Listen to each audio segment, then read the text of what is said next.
Muy buenos días, amados hermanos, Dios los bendiga. Es un gozo volver a estar con ustedes a través de la página de la Iglesia Templo Santo.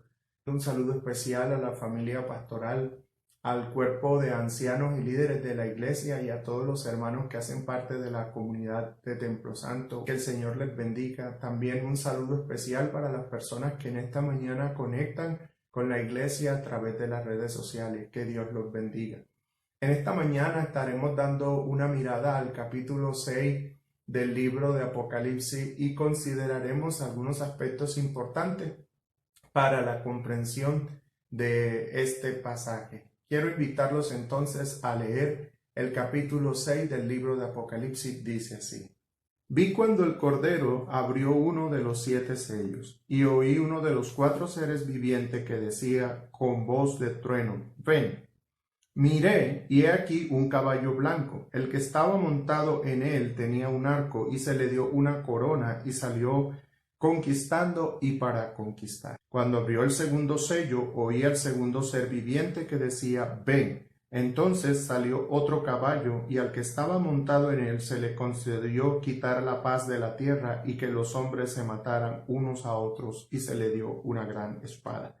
Cuando abrió el tercer sello, oí al tercer ser viviente que decía: Ven. Y miré, y he aquí un caballo negro, y el que estaba montado en él tenía una balanza en la mano. Y oí como una voz en medio de los 4 seres vivientes que decía: 1 litro de trigo por 1 denario, y 3 litros de cebada por 1 denario, y no dañes el aceite y el vino. Cuando abrió el cuarto sello, oí la voz del cuarto ser viviente que decía: Ven. Y miré, y aquí un caballo amarillento, y el que estaba montado en él se llamaba Muerte, y el Hades lo seguía. Se le dio autoridad sobre la 1/4 parte de la tierra para matar con espada, con hambre, con pestilencia y con las fieras de la tierra. Cuando el Cordero abrió el 5º sello, vi debajo del altar las almas de los que habían sido muertos a causa de la palabra de Dios y del testimonio que habían mantenido. Y clamaban a gran voz diciendo: ¿Hasta cuándo, oh Señor, santo y verdadero, esperarás para juzgar y vengar nuestra sangre de los que moran en la tierra? Y se les dio a cada uno una vestidura blanca, y se les dijo que descansaran un poco más de tiempo, hasta que se completara también el número de sus consiervos y de sus hermanos que habrían de ser muertos como ellos lo habían sido. Vi cuando el Cordero abrió el 6º sello, y hubo un gran terremoto, y el sol se puso negro como cilicio hecho de cerda, y toda la luna se volvió como sangre. Las estrellas del cielo cayeron a la tierra como la higuera deja caer sus higos verdes al ser sacudida por un fuerte viento. Y el cielo desapareció como un pergamino que se enrolla, y todo monte e isla fueron removidos de su lugar. Los reyes de la tierra, los grandes, los comandantes, los ricos, los poderosos, y todo siervo y todo libre, se escondieron en las cuevas entre las peñas de los montes, y decían a los montes y a las peñas: Caed sobre nosotros y escondednos de la presencia del que está sentado en el trono y de la ira del Cordero, porque ha llegado el gran día de la ira de ellos, y ¿quién podrá sostenerse? Muy bien, hermanos. Antes de entrar al capítulo como tal, es importante recordar algunas cosas de carácter histórico, así como tener en cuenta el contexto anterior del libro para poder entender este capítulo. Cuando Apocalipsis se escribe, el Imperio Romano era el que dominaba en aquel mundo de entonces, era gobernado por el emperador Domiciano. Era común que a los emperadores romanos se le divinizara después de la muerte, pero Domiciano demandó esta adoración en vida, y esto era algo que los romanos despreciaban. En segundo lugar, Domiciano persiguió a los cristianos porque él heredó de su padre un terror mórbido hacia todo lo que tenía que ver con las profecías mesiánicas. Dado que los creyentes predicaban a Jesucristo como el Mesías, entonces Domiciano les persiguió. A este hecho se suma que Domiciano promovió la religión romana, religión que entrañaba, además de la idolatría, prácticas de carácter inmoral, y es propio que por la doctrina de Jesús y la doctrina apostólica los cristianos no iban en primer lugar a adorar a Domiciano como Dios, y en segundo lugar a seguir las enseñanzas de la doctrina romana. Ahora bien, es importante que nosotros entendamos cómo estaba pensando la comunidad del primer siglo. Hay evidencias en el mismo Nuevo Testamento que los creyentes del primer siglo tenían la idea de estar viviendo en el tiempo del fin. Esto se debe en primer lugar que gracias al desarrollo del pensamiento de las últimas cosas en la literatura judía del segundo siglo antes de Cristo, se decía que el fin comenzaría cuando el Mesías viniera a la tierra. Ahora bien, los apóstoles tuvieron la oportunidad de caminar junto con Jesús. Ese hecho de ver a Cristo en la tierra y desarrollar su ministerio les hacía tener la conciencia de que estaban viviendo en el tiempo del fin. En segundo lugar, yo quiero mencionar que tan fuerte era la convicción de estar viviendo en el fin y la idea de que Jesús volvería pronto, de que la iglesia de Tesalonicenses por la predicación de Pablo se convirtió. De hecho, la razón que da luz a la primera carta y segunda carta a los tesalonicenses es precisamente que los creyentes habían entendido que Jesús retornaba pronto, tan así que algunos habían vendido sus pertenencias, habían dejado de trabajar porque el Señor venía pronto. Pablo les escribió para ayudarles a enfocar la visión correcta de la venida del Señor. Y un detalle que Pablo mencionó en la segunda epístola a los tesalonicenses es que antes de venir el Señor tendría que manifestarse la apostasía, la cual consistía en este hecho de que todas las naciones del mundo por un rey o por un ángel del mal serían llevadas a la rebelión contra Dios. Y en segundo lugar, el Señor vendría que se manifestara el hombre de pecado, el hijo de perdición, a quien nosotros conocemos como el anticristo. Nótense que estas dos cosas para la iglesia primitiva eran parte de las señales que marcaban el fin de los tiempos. Además, por el discurso de Jesús se sabía que parte de las señales del retorno del Señor eran la destrucción del templo. Ahora los pongo en contexto. Cuando Apocalipsis se escribe es el año 95 después de Cristo. Pablo había dicho que el hombre de pecado exigiría a la adoración como Dios, segunda Tesalonicenses 2:4. Esto está haciendo Domiciano. Domiciano está reclamando su lugar como Dios y ser adorado como tal. Y en segundo lugar, en el 70 después de Cristo, el templo había sido destruido. Ahora pongámonos en contexto. La comunidad a quien Juan escribe podría tener en su mente estos eventos y otros más de que estaban indicando de que era el tiempo del fin y que la venida del Señor estaba cerca. Por eso es que en Apocalipsis comienza diciendo la revelación de Jesucristo que Dios le dio para manifestar a sus siervos lo que debe suceder pronto, y envió esto por medio de su siervo Juan. El verso 7 de ese capítulo nos va a decir: he aquí que viene con las nubes. Entonces, la iglesia del primer siglo posiblemente tiene en su mente estar viviendo en el fin, en el tiempo del fin, y que Jesús retorna pronto. Con eso en mente, además de darles consuelo por la persecución que Domiciano tiene sobre la iglesia, son las cosas que dan a luz el libro de Apocalipsis. Ahora bien, vamos a remitirnos al contexto anterior y yo quiero mencionar algo que es bien importante dentro de la dinámica del desarrollo de la narración del libro de Apocalipsis. Cada vez que va a venir un mensaje o bien una revelación, hay una visión acerca de Cristo o de Dios. Vamos a observar esto.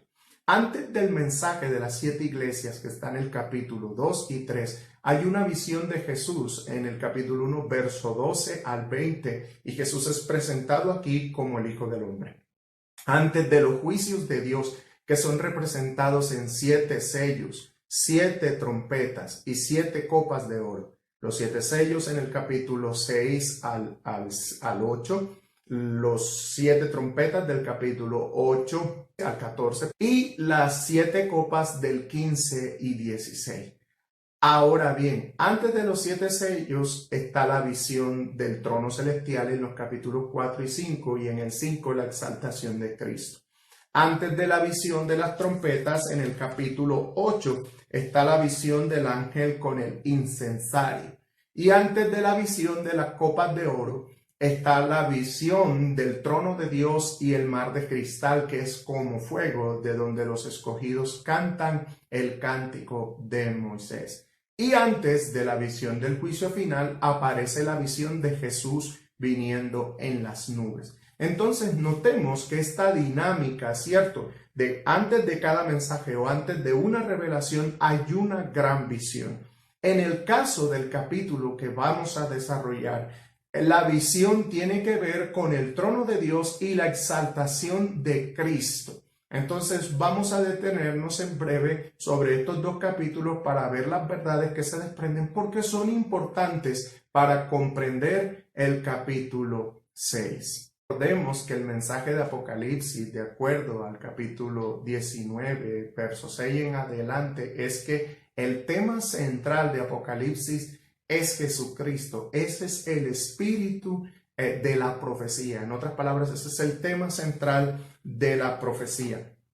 Para ponerlos en contexto, me referí en el contexto histórico a que el emperador romano era venerado, respetado en el imperio romano como Dios. Esto lo hacían en Roma para asegurar la fidelidad de los súbditos. Entonces, cuando se le rendían honores al emperador romano, ya fuera que se entrara en la cámara de palacio o fuera que el emperador fuera haciendo una entrada o fuera que estuviera visitando otro reino, el emperador romano era saludado por lo general con la expresión digno eres. Y con ella entonces se alababan los atributos que hacían referencia a su divinidad. Algunas veces cuando se hacía este saludo, digno eres, saludando al emperador, se le reconocía como creador y como salvador. Ahora miremos esto. Una de las cosas que Juan está haciendo con la visión del capítulo 4 y 5 es precisamente reconocer que quien es digno de recibir esos honores no es el emperador romano, sino el verdadero Dios, el que está sentado en los cielos. Y estos honores de Salvador pertenecen a Cristo. Déjenme mostrarle cómo.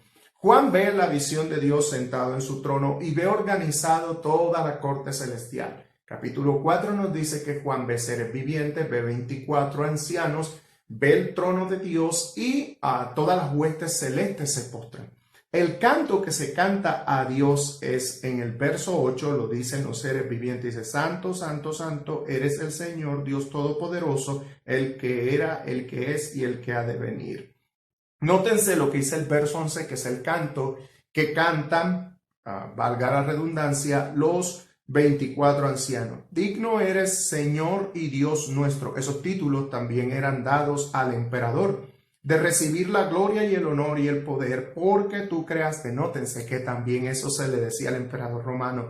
Se le llamaba el creador de todas las cosas y que por su voluntad subsisten y fueron creadas. Lo primero que estás haciendo Juan es a través de estas visiones es poner la mira de la iglesia y también hacerle ver en la iglesia realmente quién es el verdadero Dios y quién es digno de ser el creador. Una cosa el creador. Una cosa que se desprende de la creación es esta. En el capítulo 1, cuando Dios crea el universo, lo hace a través de la palabra. En la teología, una de las verdades que se desprenden de la creación por la palabra es que Dios tiene un plan. De hecho, en el libro de Génesis, capítulo 1, nosotros podemos darnos cuenta que cada cosa creada tiene un propósito. La hierba para alimento, las lumbreras para alumbrar la tierra y para servir de señales e indicar los tiempos, como el día, la noche, las estaciones. Y el ser humano existe para gobernar lo creado. La verdad que se desprende de Génesis 1 es que Dios tiene un plan. Y toda la verdad que corre en toda la escritura es que Dios tiene un plan, gobierna la historia conforme a sus propósitos para que ese plan se cumpla. Dios, como creador de todo, es dueño de todo, pero también tiene un plan y la historia es guiada para que ese plan se cumpla. En la visión de Cristo, esta visión guarda correlación con los relatos mitológicos de Medio Oriente que buscan exaltar la divinidad como un ser supremo. en estas culturas que son politeístas, la manera de expresar la supremacía de este Dios es la siguiente. Déjenme mostrarles. En algunas mitologías, ¿sí? En Medio Oriente y sobre todo en algunas culturas, se creía en la existencia de unas tablas celestiales. Estas tablas eran dictadas por el Dios Supremo, eran consignadas en ella los destinos de todas las cosas por un secretario celestial, y a la divinidad que poseía estas tablas se le consideraba como la suprema. ¿Por qué? Porque tenía en sus manos los secretos del universo y el destino final de todas las cosas. Nótense algo importante. En el capítulo 5 hay un libro en la mano de Dios. Ahora usted estará pensando, bueno, pero es que Apocalipsis dice que había un libro y usted me está diciendo que los mitos hablaban de unas tablas. Esto es importante porque cuando los mitos de Medio Oriente se escriben, estas culturas se escribían en tablas de piedra, por eso hablaban de tablas celestes. En los días de Juan ya se escribía en pergamino y en papiros, por eso se habla de un rollo. Pero si usted sigue la secuencia narrativa, la idea del destino de todas las cosas está allí. Lo que va a ocurrir con los cielos, con la tierra, con los planetas, con las estrellas, con los ángeles, con los demonios, con los animales, con los seres humanos, los elegidos y los malos. Apocalipsis revela eso. Y este rollo contiene precisamente esto. Otra vez, en esos relatos mitológicos se dice que la divinidad que posea esas tablas es entonces la divinidad suprema, es el soberano, es el Dios superior. Nótense el detalle importante. En el capítulo 5 se busca en todo el universo quién sea digno de tomar ese libro de la mano de Dios. No se encuentra nadie en los cielos, no se encuentra nadie en la tierra, donde está el emperador romano, ni tampoco debajo de ella. Solo se encuentra digno al Cordero. El Cordero toma el libro y voy a leer lo que dice el capítulo 5, verso 8 y 9. Cuando tomó el libro, aquí se está hablando del Cordero, los 4 seres vivientes y los 24 ancianos se postraron delante del Cordero. Cada uno tenía un arpa, copas de oro llenas de incienso, que son las oraciones de los santos. Y cantaban un canto nuevo diciendo: digno eres de tomar el libro y abrir su sello, porque tú fuiste inmolado y con tu sangre compraste para Dios a gente de toda tribu, pueblo, lengua y nación. Este detalle es importante porque además de poner digno a Cristo, también guarda correlación con la teología que ya Juan había desarrollado en su evangelio. En el evangelio de Juan, el mismo Juan, quien escribió Apocalipsis, nos dice que Dios ha entregado a Cristo todas las cosas y en especial la facultad de hacer juicio. Quiero remitirme a 2 textos que Juan lee así.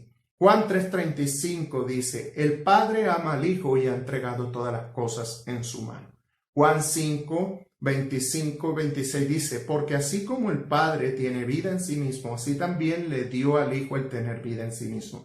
Y le dio autoridad para ejecutar juicio porque es el Hijo del Hombre.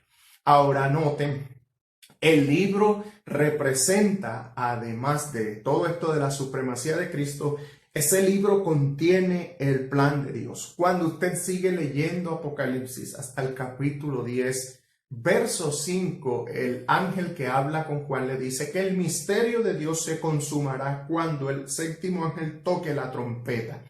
Ese detalle es importante porque la expresión misterio de Dios es un tecnicismo que se usa en la literatura apocalíptica para hablar del plan de Dios. Cuando usted sigue leyendo Apocalipsis 10, del verso 9 en adelante, se le ordena a Juan comer del libro para profetizar. Es decir, Juan debe comprender el plan de Dios para hacerlo conocer no solo a la iglesia, sino a todas las naciones.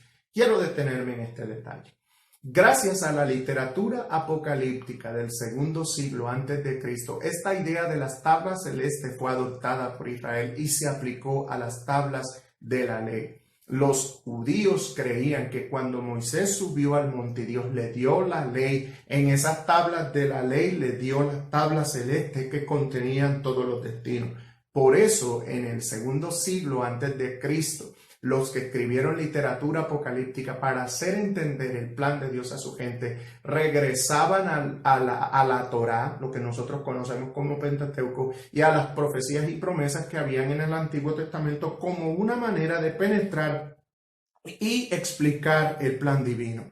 Cuando usted estudia Apocalipsis, se va a dar cuenta de la gran correlación que hace Juan con el Antiguo Testamento, especialmente con los primeros 5 libros y con la profecía bíblica. Otra vez Juan está siguiendo la tradición de los apocalípticos de entrar al plan divino por vía de la Escritura, la Torá y los profetas. Pero Juan tiene un elemento a favor, y es que a Juan se le ha revelado el misterio de Cristo. De hecho, a los apóstoles se les dio la bendición de conocer a Cristo de manera personal. Lucas 24 nos dice que a ellos se les abrió las escrituras precisamente para que entiendan el plan divino.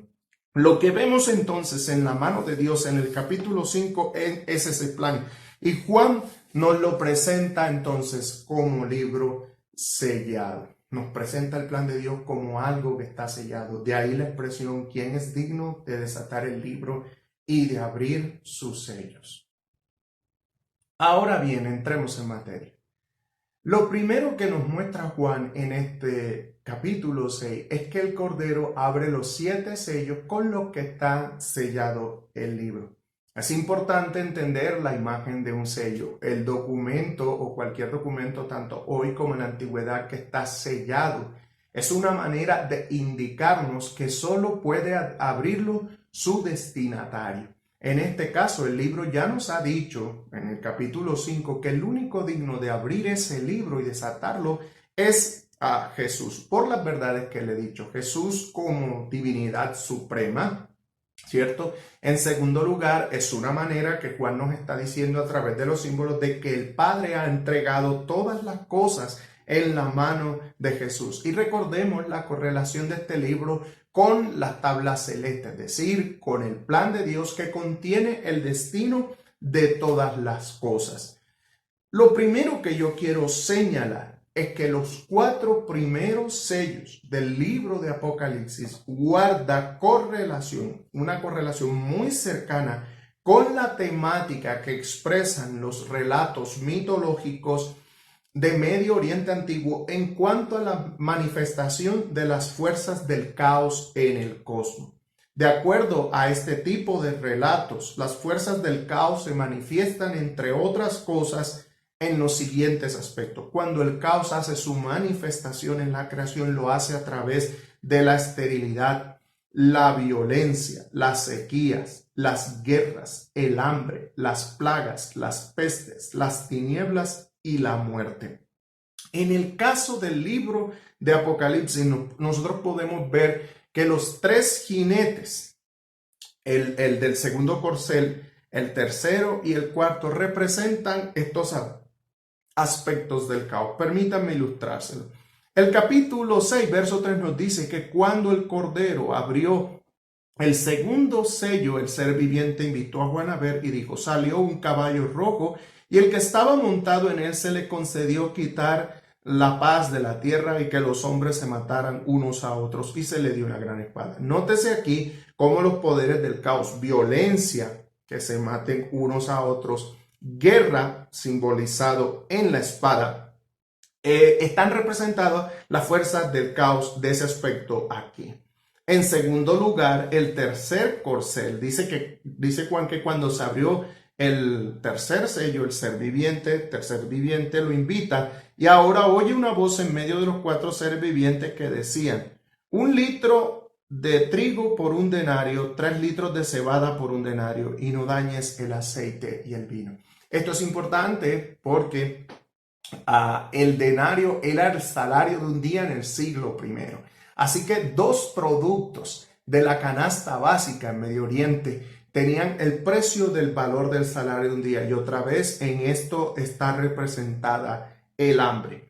El cuarto sello nos dice el verso 8 que era un caballo amarillo y estaba montado sobre él la muerte y el Hades lo seguía, y se le dio entonces sobre la cuarta parte de la tierra para matar con espada, con hambre, con pestilencia, plagas y con fieras de la tierra. Nótense cómo este cuarto sello tiene la manifestación de estos poderes del caos. Otra vez, matar con hambre, matar con espada, guerra y matar con pestilencia o plaga. Nótense entonces la estrecha correlación que tienen estos tres símbolos que leí desde el verso 4 hasta el 8 con las potencias, con las fuerzas del caos. Ahora bien, en segundo lugar, yo quiero señalar de que este mensaje, ¿verdad?, de estos cuatro primeros sellos, otra vez, violencia, guerra, hambre, plagas, pestes, muerte, no era nuevo realmente en el Apocalipsis.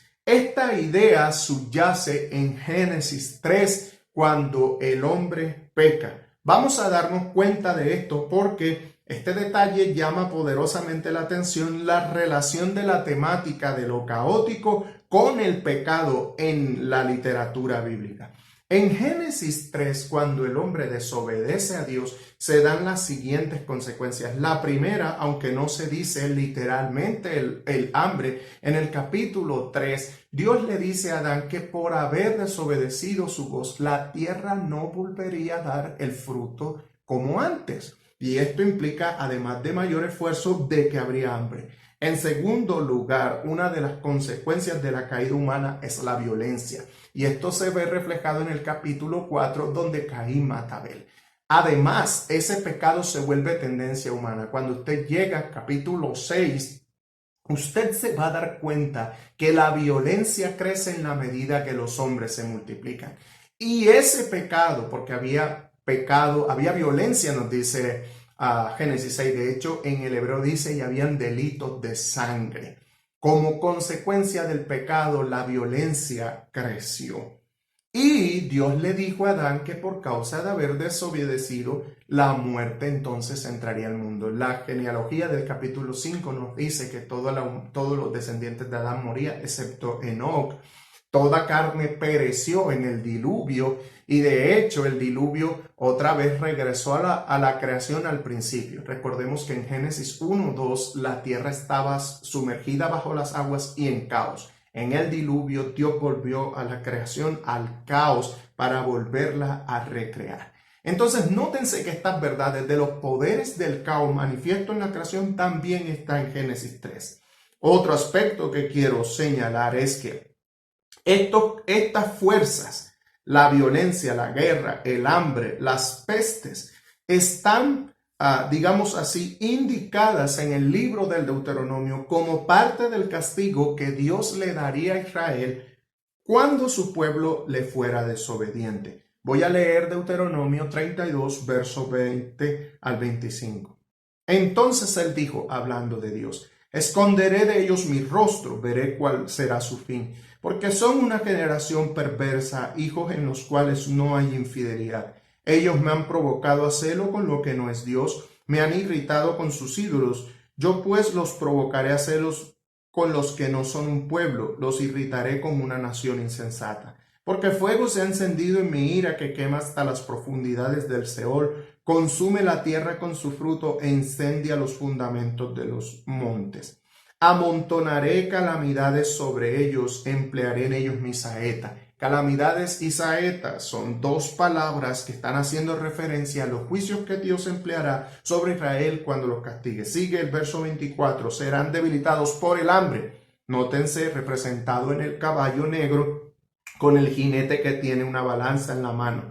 2, consumidos por la plaga y la destrucción amarga. Otra vez esa verdad representado en el verso 8, en el caballo amarillo que tiene como jinete al Hades y la muerte. Y dice aquí, y enviaré fiera delante de ellos que lo destruyan con veneno de serpiente que se arrastran al polvo. Otra vez, miren el capítulo 6, verso 8 de Apocalipsis, y Dios enviará aquí espada, hambre, plagas y fieras de la tierra que los castiguen. Y termina diciendo Deuteronomio, afuera traerá duelo la espada. Noten el segundo jinete que es de color rojo y que tiene una espada en su mano. Y dentro el terror tanto al joven como a la virgen, al niño de pecho como al hombre encanecido.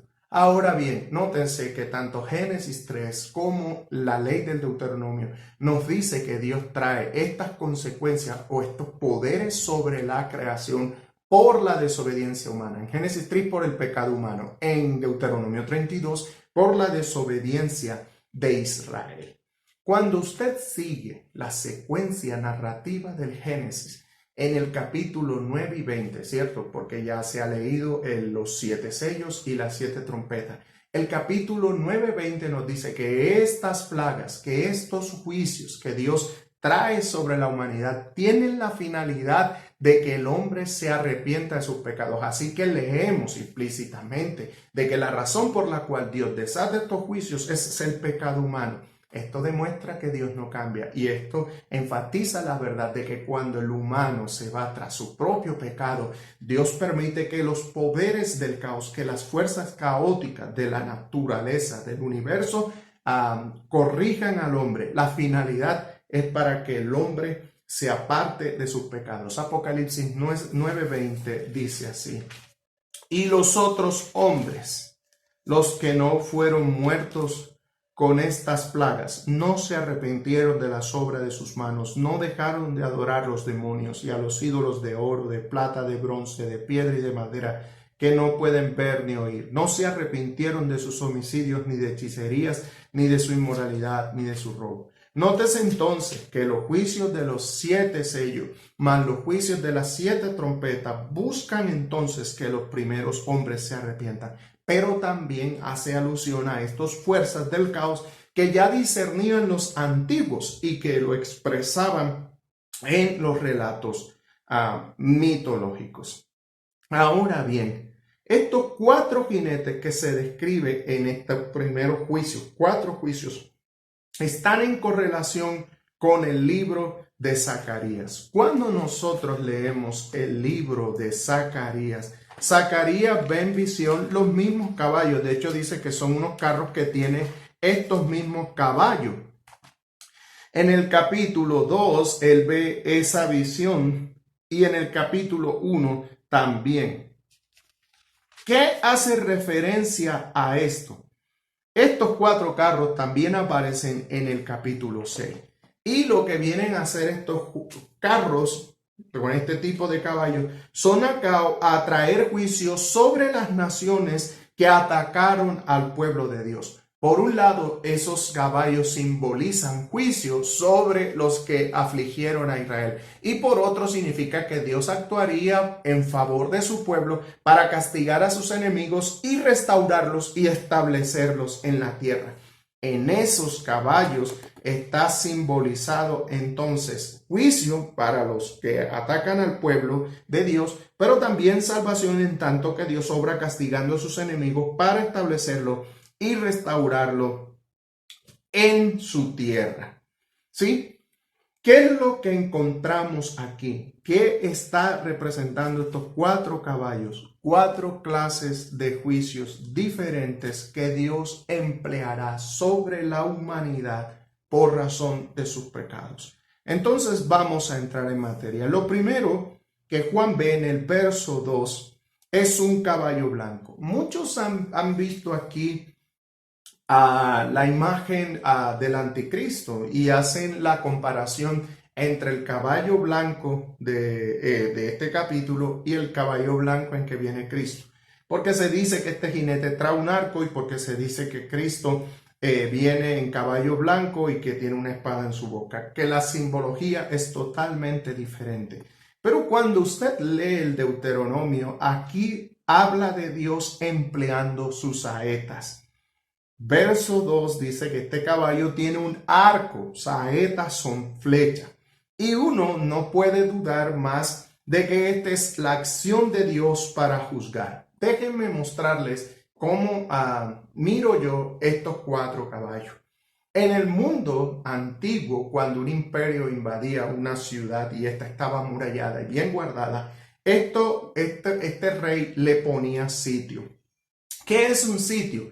Era cercar las entradas principales romper el suministro de agua, cortarlo para que a la ciudad se le acabaran sus provisiones, el sustento, y una vez que no pudieran resistir más, se pudieran rendir. Nótense que la finalidad de estos juicios es el arrepentimiento. Entonces podemos pensar en estos 4 juicios como una especie de sitio divino. La acción de Dios sobre la humanidad para hacerlo volver de sus malos caminos. Apocalipsis 9:20, para que se arrepienta. Aquí vemos en Deuteronomio, capítulo 32, verso 23, dice: yo amontonaré sobre ellos calamidades y emplearé sobre ellos mis saetas. Este caballo blanco puede mirarse como la acción de Dios en juicio para castigar. Ahora miren que las saetas de Dios son el hambre, la plaga, la destrucción, la fiera, la espada, como nos describen del verso 24 y 25 de Deuteronomio 32, tal como aparecen organizados los jinetes en este capítulo 6. Verso 4, caballo rojo, y al que estaba montado en él se le concedió quitar la paz de la tierra y que los hombres se mataran unos a otros. Ya vemos que en este jinete está representado la guerra y la violencia. Ahora noten la correlación que hay entre Génesis 6 y Mateo 24. Jesús dijo que parte de las señales del fin serán guerras y rumores de guerra, representados aquí en este verso 4. Si usted va a Lucas, Jesús nos está diciendo que cuando estas cosas empiecen a suceder no nos turbamos, porque estos son tiempos de retribución, ¿sí? Verso 5. El tercer sello es ahora un caballo negro que está montado y tiene una balanza en la mano. Y oí una voz en medio de los 4 seres vivientes que decía: 1 litro de trigo por 1 denario, 3 litros de cebada por 1 denario, no dañes el aceite ni el vino. Nótense que este jinete tiene una pesa en la mano. Y el pan se está vendiendo por peso porque es escaso. Sin embargo, aceite y vino, que son 2 productos que se usan en la literatura de Medio Oriente para representar la prosperidad, no será tocada. Aquí podemos ver la lucha de los pobres y también la fuerza de los ricos más ricos, los pobres más pobres. ¿Sí? Aceite y vino, 2 productos que son importantes. Y vemos representados en este símbolo el juicio del hambre. En tercer lugar, se habla entonces del juicio de la muerte, representado en un caballo amarillo, que tiene como jinete la muerte, en griego Thanatos, y el Hades. 2 cosas importantes. Thanatos en la mitología griega era el dios de la muerte, y el Hades era el lugar a donde iban los muertos. Y dentro de la interpretación mitológica, estas 2, digámoslo así, poderes, la muerte y la región de los muertos, también era representación de lo caótico. Recordemos que esto era muy común en los mitos de Medio Oriente. Se les da entonces autoridad sobre la 4ª parte de la tierra para destruir con guerra, con hambre, con pestilencias y con fieras. Esta última parte, fiera de la tierra, ya nos pone a manera de introducción para lo que Juan va a hablar en el capítulo 12 y 13 de Apocalipsis. Juan ve un dragón de 7 cabezas y 10 cuernos, una bestia, un dragón, y luego ve 2 bestias, una de 7 cabezas y 10 cuernos y una semejante a cordero. Y con esas la tierra sufre, porque más adelante en el capítulo 17 y 18 nos va a decir que estaban ebria, la gran ramera que las monta, con la sangre de los santos de la tierra. Entonces, en conclusión, estos primeros 4 juicios que vemos representados aquí en el caballo rojo, que es la guerra y la violencia, en el caballo negro, que es el hambre, y en el caballo amarillo, que es la muerte, hacían referencia en primer lugar a las fuerzas del caos, pero también eran juicios que Dios emplearía sobre los hombres, como nos dice Génesis 3, y como nos los muestra el pacto que Dios dio a Israel por el pecado humano. Apocalipsis 9:20 nos dice que estos juicios son permitidos sobre la humanidad con el objeto de que el hombre se vuelva a Dios. Vamos al 5º sello. En este 5º sello, Juan ve el altar. Juan ve debajo del altar. Es importante esto. Él ve debajo del altar las almas de los que habían sido decapitados por causa de la palabra de Dios y del testimonio de Jesucristo.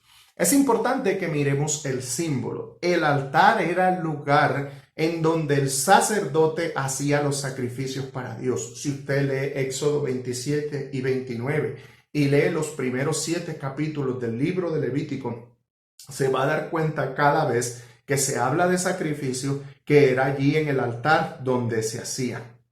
El altar era entonces el lugar de los sacrificios y esto obviamente nos está hablando de muerte.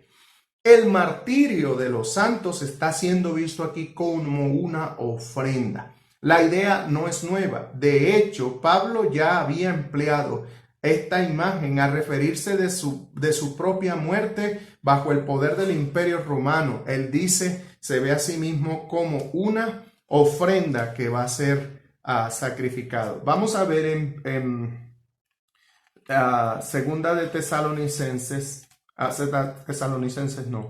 Segunda de Timoteo capítulo 4, versos 4 y 8. Vamos a leer esto. Versos 6 al 8, Pablo escribiéndole a Timoteo que él ya está para ser sacrificado. Y dice así: porque yo ya estoy para ser derramado como una ofrenda de libación y el tiempo de mi partida ha llegado. Nótese que Pablo emplea el lenguaje del sacrificio. Yo ya estoy para ser ofrecido como una ofrenda.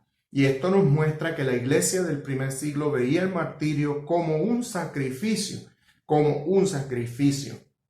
Ahora, un detalle que aparece aquí es la pregunta que se hace. Capítulo 6, verso 10, la hacen las almas de los decapitados. Esto es lo que se llama en literatura una pregunta retórica. ¿Hasta cuándo, oh Señor santo y verdadero, esperarás para juzgar y vengar nuestra sangre de los que moran en la tierra? Esa pregunta es importante porque no solo refleja, el sentimiento de Juan.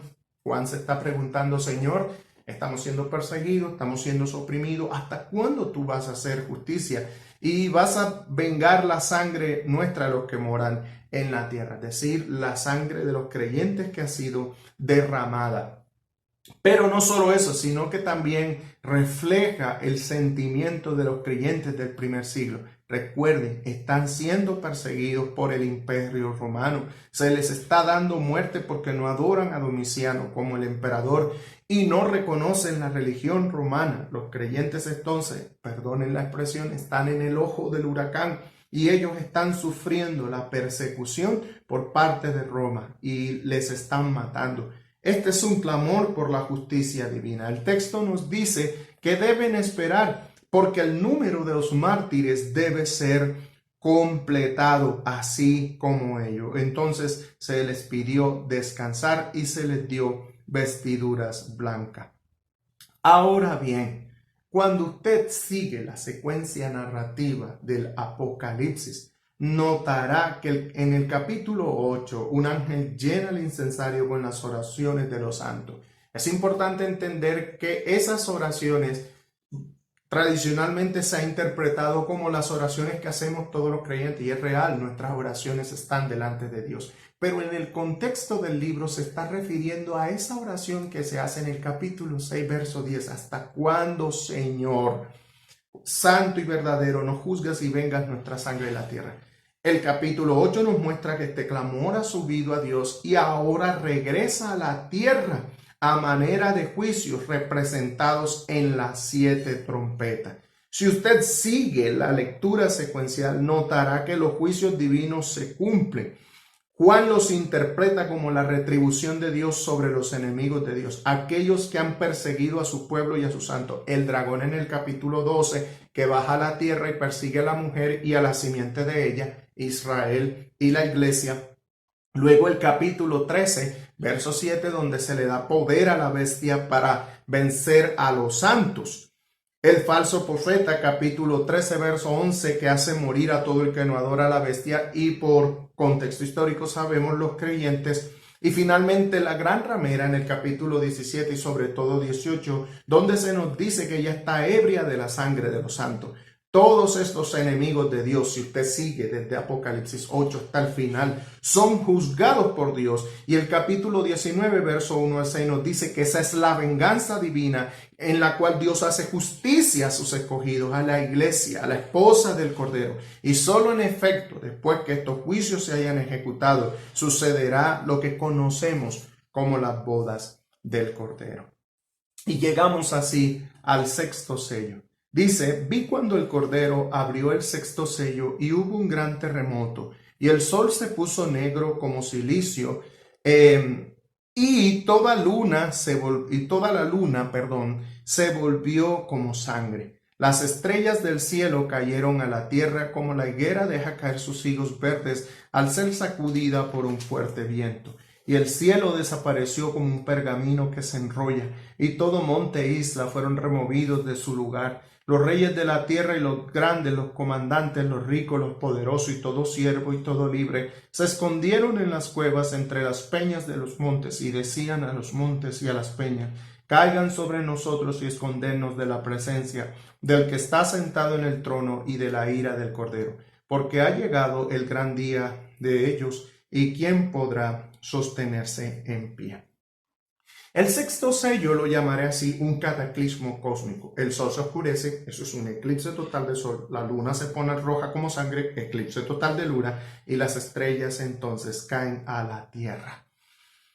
En las cosmogonías de Medio Oriente, y este detalle es importante, se entendía que cuando las divinidades creaban la luz y ponían los astros que emitían luz, eso se entendía como un triunfo de la divinidad sobre el caos y sus fuerzas. Por eso, en el mundo antiguo, cuando ese orden era alterado, es decir, si había un eclipse, eso se entendía como un mal presagio. De hecho, algunos lo comprendían como un retorno a ese caos primigenio antes de existir el universo. También se entendía que cuando una estrella nacía, nacía un rey. Tenemos el ejemplo del Señor Jesucristo. Los magos ven su estrella en Oriente y se encaminan para adorarle. Y de igual manera, cuando un cometa o una estrella perecía, un cometa caía o se dejaba ver, o una estrella caía a la tierra, se veía caer, era porque él era el mal presagio, entendido como la muerte de un rey. En este sello, estas señales cósmicas anuncian un día difícil. Es mal presagio, es como un retorno a ese caos. Y lo que anuncia es el día de Yahvé. Los astros sufren estos hechos porque ha llegado el día del Señor, día de ira sobre los reyes, los grandes, los poderosos y todo el género humano. En el Antiguo Testamento, el día del Señor se describe como un día de ira de Dios, como un día terrible, como un día de angustia. Isaías 13:6-9 tienen esta imagen. Un día de oscuridad y castigo para las naciones. Ezequiel 31 en adelante. Joel, por su parte, en el capítulo 2, verso 11, nos dice que será un día terrible. Y Amós 5:8, hablando de este día, dice que por qué deseamos este día. El día de Yahvé en el Antiguo Testamento estaba asociado a la visitación de Dios, ya fuera para bendecir o para castigar. En el marco de que el Señor visita, lo hace para hacer bien. Hay muchos personajes que fueron visitados por Dios. Sara fue visitada por Dios, Dios le dio hijo. ¿Sí? En el Éxodo, Dios visitó a Israel para sacarlos de Egipto. Y en Ruth tenemos que Dios visitó a su pueblo para darle pan. El día de Dios es el día que Dios visita para hacer bien. También en los profetas, el día del Señor se entiende como el día en que Dios traerá su juicio sobre Israel por haber desobedecido su pacto, el día que lo castigue. Ahora bien, dentro de la literatura profética, además de estos conceptos que yo le estoy diciendo, el día de Yahvé viene a ser el día de Dios, donde Dios vendrá de manera personal. Él enviará al Mesías, establecerá su reino, traerá un juicio en el cual juzgará buenos y malos, dándole a cada quien lo que merece. Destruirá el mal, destruirá a los malos, establecerá su reino eterno a través del Mesías, poniendo a Israel como cabeza de las naciones, creando cielos nuevos y tierra nueva, e inauguraría una era eterna de salvación. Cuando usted ve el libro de Apocalipsis, va a entender todos los mismos sentidos. El día de Yahvé es un día de angustia, de indignación, y será el día en que Dios castigue al imperio romano, al emperador, por los crímenes que cometen no solo contra la iglesia, sino contra la humanidad. En Apocalipsis, el día de Yahvé será el día en que Dios visite a su pueblo para vindicarlo de sus enemigos y hacerle poseer la herencia de los cielos nuevos y la tierra nueva. Y en Apocalipsis, el día de Yahvé también es un día en que el Mesías vendrá. Jesús viene, capítulo 19, vendrá a este mundo, pondrá su gobierno porque regirá las naciones. Establecerá un juicio, capítulo 20, 11, el juicio final. Y finalmente Apocalipsis cierra con los cielos nuevos y la tierra nueva. Nótense que Apocalipsis nos presenta el día de Dios como un proceso histórico que va madurando hasta llegar al día final, donde Dios retribuye a los pecadores lo que merecen, pero también establece los cielos y nueva tierra, que es nuestra esperanza. Un aspecto más a señalar es que de acuerdo a Génesis 1, 14, 19, Dios hizo sol, luna y estrellas para alumbrar sobre la tierra, para separar luz de las tinieblas, para señales, para estaciones, días y años. Al mirar la cuarta trompeta, que también está en correlación con los astros, capítulo 8, y tenemos así el verso 12, dice que el cuarto ángel tocó la trompeta, fue herida la tercera parte del sol, la luna, las estrellas, para que la tercera parte de ellos se oscureciera y no hubiera luz en la tercera parte del día e igual de la noche. Esto es importante porque al ser heridos los astros se altera el orden divino. ¿Cuál? De dar luz sobre la tierra y de servir de señales. Esto haría, entendiéndolo bajo el marco de Génesis, que los hombres pierdan su orientación. El libro de Enoc, que es un libro perteneciente a la literatura apocalíptica que leía de hecho la iglesia del primer siglo, hablando sobre el mismo hecho del cataclismo cósmico en el capítulo 80, hablando del día final, dice que se alterarán las leyes de los astros y eso conducirá a los hombres a la equivocación y al yerro.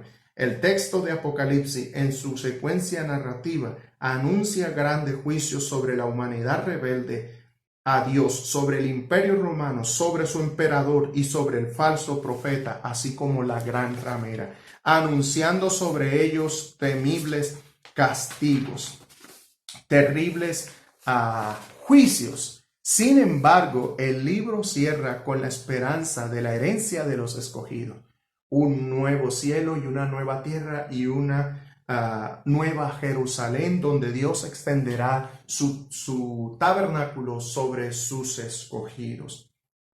Ahora bien, amados hermanos, en la historia, Apocalipsis profetizaba la caída del imperio romano.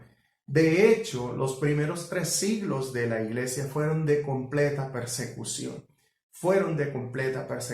Nosotros podemos ver parte del cumplimiento de estas, digamos así, juicios de Dios en la historia. Pero algo que hace Apocalipsis era que no solo profetizaba para la iglesia del primer siglo. Lo que tenemos que entender en la realidad que vivió la iglesia del primer siglo es que esa experiencia prefigura de manera anticipada lo que se vivirá al final de los tiempos. Cuando se dé la gran tribulación, habrá un tiempo difícil en donde Dios de igual manera desplegará su juicio sobre la humanidad rebelde, esperando que se arrepientan. Pero cuando esto suceda, habrá un juicio severo en donde ya no habrá oportunidad para regresar a Dios. Serán juicios de castigo, juicios que buscan en primer lugar hacer juicio de justicia de parte de Dios sobre aquellos que no le obedecen. Pero esto a nosotros no debe llenarnos de terror, porque esos juicios significan que Dios también está desplegando su fuerza salvadora para llevar a su pueblo a la herencia prometida, que de acuerdo a la Escritura, no solo Apocalipsis, Pedro habla de ello y el Antiguo Testamento habla de ello. Cielos nuevos y tierra nueva, donde ya no existirá el mal. El poder del mal, Satanás, será acabado. Eso es lo que profetiza Apocalipsis. Los que siguen los caminos del mal serán acabados. Ya no habrá enfermedad, ya no habrá muerte. Y los escogidos de Dios disfrutarán de ese mundo nuevo, un mundo nuevo donde reina el Señor Jesucristo, donde habrá paz perfecta y donde los hijos de Dios gozarán de la herencia eterna que Él ha prometido a los que le aman. Espero, mis hermanos, que este estudio pueda motivarte a ti a buscar al Señor. Afiance tu fe para serle fiel cada día y que se afirme la esperanza de su venida, porque el Señor está cerca. Que Dios les bendiga.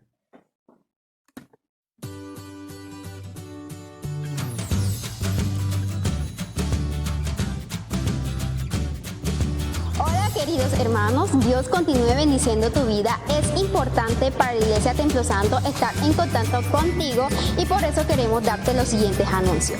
Primero, te invitamos a que te suscribas a nuestras cuentas digitales para que estés en sintonía con nosotros y estés atento a nuestras transmisiones semanales y también sobre nuestros anuncios importantes.